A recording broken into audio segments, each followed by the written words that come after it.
I know there are plenty of different approaches, but if you were going to describe what a joke is in its most basic form, you could say it's a setup of something familiar followed by a surprise. To some extent, as musicians, we could use that same formula to describe a song with a super catchy chorus. The song sounds familiar and interesting, but when the chorus hits, you go, whoa, that's a great hook. There's no way to really predict a great hook, so in a way, it's a surprise. In this video, I want to focus on ways to add that element of surprise to your soloing. Different ways to get to that moment when you're listening to a solo and go, oh, hello. If you like what you see here today, please comment, like, subscribe, like, then comment, or like, then comment, and then subscribe. You get the idea. It's very much appreciated. So way back in my undergrad, I was taking lessons with a teacher named David Tronzo, who still teaches at Berkeley today. A lot of his style of teaching was very intense. There are some teachers who teach with a just do your best, I got your back approach. And others who are like, take a C minor pentatonic solo using just the B string and capture my interest. Go. Although now I'd probably want the first approach, the more intense style really resonated with me at the time. If I could succeed at some intense challenge, it almost felt like I was learning how to perform magic. During one of our lessons, Tronzo mentioned that when soloing live, I would have around 5 seconds to capture the audience's attention. According to him, the audience would subconsciously decide in the first 5 seconds, and probably every 5 seconds after that, whether or not they were going to continue to listen to me.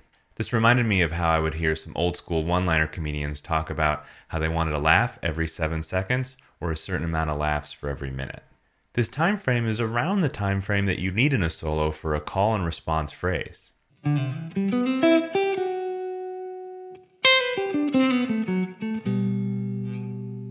So a few ways to add surprise would be changing or interrupting the rhythm of your lines, suddenly changing the register, adding in some non-diatonic notes, and altering your sound. So you could change the rhythm of your lines very subtly or very obviously. Say we have a call and response that is just 8 notes. Instead of having a call that's all 8s and a response that's all 8s, let me play a few examples of changing the rhythm in the response in a way that's not jarring but is noticeably different.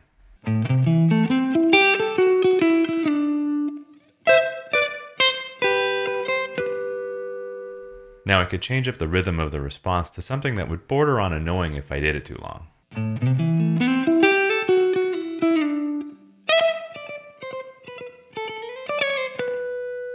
This kind of idea can be really fun and sometimes humorous to throw in a solo if done really well. The listener may recognize the initial pattern of 8 notes in the call and expect it in the response. So using this method from time to time will be a good way to surprise their ear a bit. If you choose to add surprise with a register change, there are a few things to consider. Say you dialed in a pretty bright tone in an effort to make your mid to low register notes stand out in a band mix. If you suddenly go up to the nosebleed section of your fretboard, you might shock people not only because of the sudden change in register, but because of the barrage of ice pick notes. If you happen to be in that situation, there's a real simple solution and a possible added surprise. Solo with your bridge pickup in the lower register, solo with your neck pickup in the higher register.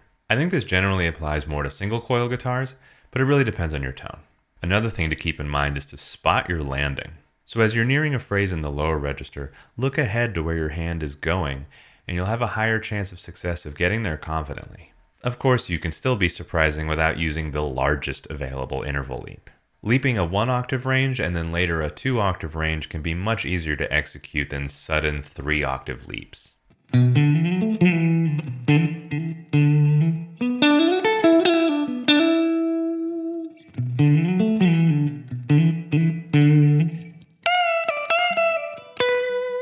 It can be pretty tricky to experiment with adding some non-diatonic notes. It's like you're dancing around little musical landmines, and if you can make it through, it's a pretty interesting and entertaining sound, and if you don't, A good place to start playing with non-diatonic notes would be your major and minor pentatonic blues scale. The blue note and blues scales are a solid entry point because the melodies and licks that they create are already ingrained in our ear a little bit because of their wide use in popular music.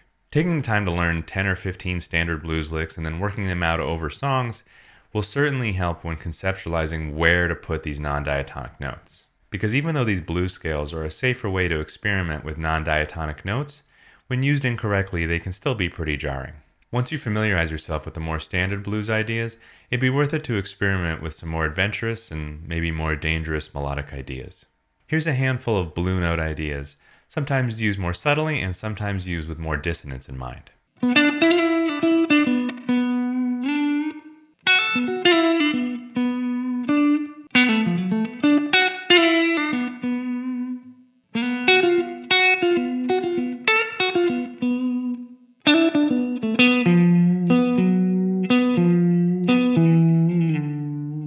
When it comes to altering your sound, taste comes into play because you don't necessarily want some 80s Neil Schon journey tone when playing in an indie folk band.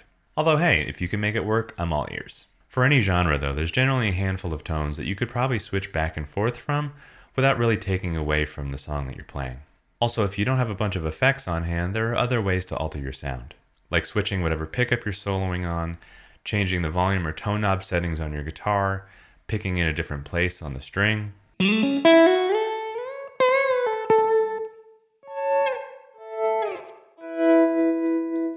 If you do have access to effects though, sometimes using them in a call and response setting can be pretty cool. Almost like trading solos with another instrument, but it's all you. Or you could add effects as you build your solo to add more intensity.